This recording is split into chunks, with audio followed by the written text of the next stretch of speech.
Quelles sont les qualités attendues par les recruteurs en cybersécurité? Disclaimer avant de commencer, je ne suis pas recruteur, mais j'ai été recruté pour travailler dans ce domaine, même si je travaille aujourd'hui à mon compte. J'étais dans le conseil, et d'ailleurs je le suis encore, et pour ne pas vous laisser partir avec les mains vides, je vous joins un exemple de CV et de lettre de motivation spécifiquement liées au domaine de la cybersécurité. Restez bien jusqu'au bout de la vidéo pour voir comment le télécharger.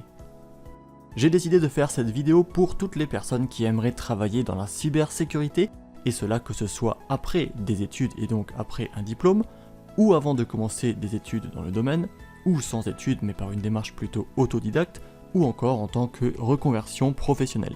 Peu importe votre cas, sachez déjà que le domaine est vaste et tourné vers l'avenir, il n'y a pas un seul et unique chemin à suivre ou diplôme à détenir, mais il y a bien des qualités et des compétences standards dans le domaine qui seront très appréciées et qui vous aideront à obtenir le fameux job de vos rêves. Et je vais vous les expliquer dans cette vidéo tout en vous donnant des pistes pour y parvenir. On ne parlera donc pas de diplôme, peu importe le diplôme que vous posséderez, si vous avez les compétences qu'on va citer, eh bien vous aurez des chances d'être pris. On commence par les bases des bases, la programmation. Il faut effectivement connaître un minimum de code pour pouvoir prétendre à un travail dans la cybersécurité, sauf bien entendu si le métier recherché n'est pas purement technique, car oui, la cybersécurité étant tellement vaste, comme je le disais, il est possible de travailler plutôt sur les aspects juridiques, bonnes pratiques, ou dans le conseil, où effectivement il n'est pas nécessairement indispensable de savoir coder. Mais quoi qu'il arrive, ce n'est pas un désavantage de savoir programmer et la plupart des offres d'emploi incluent dans les prérequis de savoir plus ou moins toucher au code. Et là vous pourriez me demander à juste titre, mais quel langage de programmation doit-on précisément savoir? Et bien naturellement cela dépendra du poste. Si vous postulez pour un job dans la sécurité web, il faudra connaître les langages web et ou de base de données. Si vous optez pour de la sécurité système, il faudra connaître des langages comme le C ou le C++. Pour mettre toutes les chances de votre côté, voici les langages de programmation quasi universels qui vous serviront toujours, peu importe le job ensuite. C, Python, et si possible un langage additionnel comme Java ou C#. Les langages web sont également intéressants à connaître, dont le classique PHP. Par contre, ne vous attardez pas sur HTML et CSS, à peu près personne ne vous demandera de les connaître.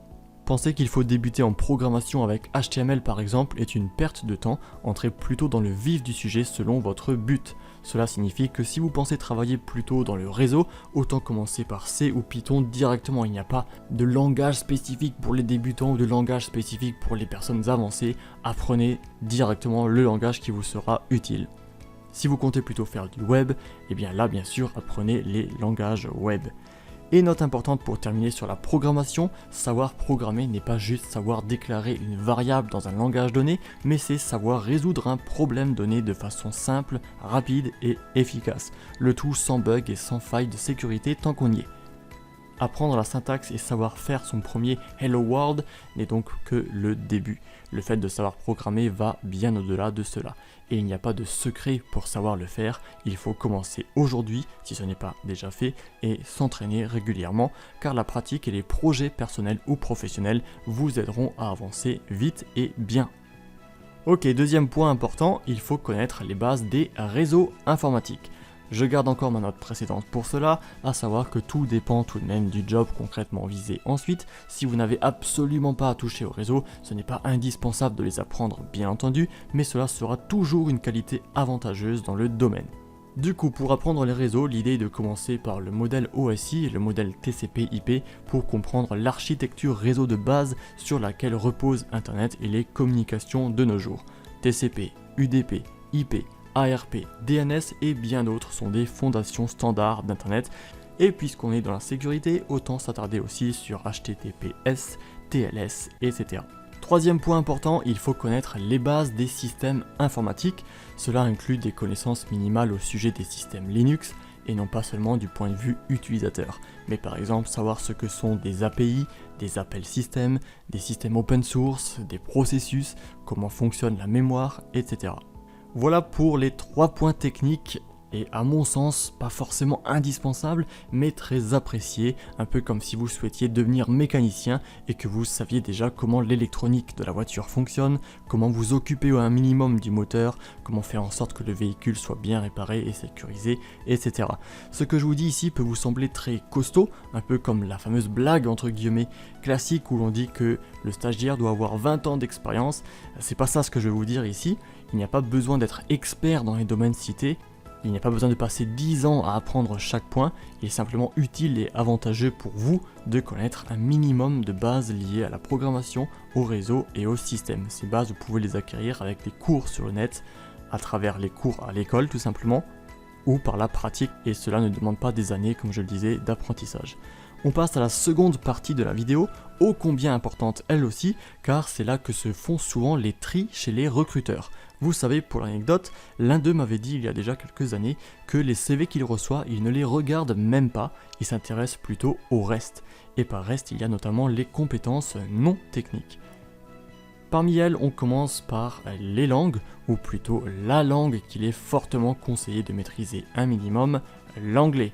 Et oui, pourquoi l'anglais est requis? Parce que bien des technologies que vous utiliserez ont des documentations en anglais, ou du moins plus fournies en anglais. Des fichiers log que vous serez amené à lire sont parfois en anglais. Faire des recherches en anglais sur internet vous amènera plus de solutions et plus rapidement. Le code source de certains langages ressemble lui aussi à de l'anglais. Certains supports techniques ou même clients ne travaillent qu'en anglais, etc. Bref, pensez également que si vous travaillez pour une entreprise internationale, il y aura forcément ici et là, un jour ou l'autre, une réunion ou une conversation à tenir en anglais. Vous n'avez, et je me répète encore, pas besoin d'avoir un certificat C2 en anglais, il suffit de comprendre et de se faire comprendre en tant que base solide. Toujours dans les compétences non techniques, il y a la polyvalence. Si vous n'aimez que taper du code et que vous n'aimez pas telle ou telle technologie, le patron ne sera pas toujours très satisfait. La polyvalence, c'est savoir être multitâche, savoir s'adapter à l'environnement et aux évolutions technologiques. Personne n'a jamais tout appris sur tout, il faut donc être ouvert sur l'avenir, prêt à apprendre tous les jours et prêt à s'adapter. Une autre compétence intéressante, ce sont les initiatives personnelles. Et ce point est très important. Comme je le disais précédemment, en sortant des écoles d'ingénieurs, tout le monde a plus ou moins le même CV, tout le monde programme en Python, tout le monde connaît Linux, etc. Mais qui a déjà fait une activité, un projet, en relation directe avec son futur job? Eh bien pas beaucoup de monde. Lancez-vous dans des projets personnels, montrez que vous avez les dites compétences en montant un site web, un utilitaire ou peu importe. Celui qui met dans son CV qu'il connaît C, C#, C++, Java, Python, HTML, CSS, JS, PHP, etc. mais sans projet concret sera moins bien perçu que celui qui met juste Python et qui montre concrètement ses projets, ce qu'il a fait et à quel point il connaît le langage. De manière générale, se faire recruter pour ce qu'on est, c'est bien, mais vous êtes-vous déjà mis dans la peau d'un recruteur? Lui aussi aimerait tirer bénéfice de vos compétences et en quoi votre profil peut aider son entreprise. C'est un petit peu marketing, si vous voulez une lettre de motivation, il faut montrer que vous êtes connaisseur dans le domaine et il faut montrer que vous serez intéressant pour l'entreprise également. Et il arrive que des personnes postulent pour un job mais ne connaissent même pas un minimum l'entreprise. Du coup, le recruteur fait facilement le tri, il pose une question sur l'entreprise et puis si la personne interviewée ne sait pas répondre ou ne répond pas correctement, eh bien c'est déjà un mauvais signe. Dans beaucoup de lettres de motivation, on voit des « je suis » mais pas de « je vous aiderai à ». Et bien sûr, il faut les deux. Enfin, je noterai en tant que petite touche personnelle l'éthique et la bonne humeur, un collaborateur content de faire ce qu'il aime, respectueux des lois et des autres, et peut-être un collaborateur utopique, mais c'est un collaborateur qui sera définitivement accepté et aimé par un recruteur dans le domaine. Par respectueux des lois, j'entends notamment tout ce qui est autour de la protection des données personnelles, RGPD, etc. Les entreprises sont obligées de se conformer et elles recrutent donc à l'appel. Ça c'est notre petite astuce, profitez peut-être des événements actuels en cybersécurité pour en placer un mot à votre recruteur qui sera ravi de le savoir, qui sera ravi de voir que vous suivez le domaine et qui sera ravi bien sûr de faire appel à vos compétences pour résoudre les divers problèmes qui se poseront. La vidéo s'achève ici. Si vous avez des questions, des remarques ou même des retours d'expérience parce que vous avez déjà effectué un job ou vous avez déjà été recruté dans le domaine, eh bien n'hésitez pas à les mettre en commentaire et on en parlera avec plaisir. Excellente continuation à vous et portez-vous bien.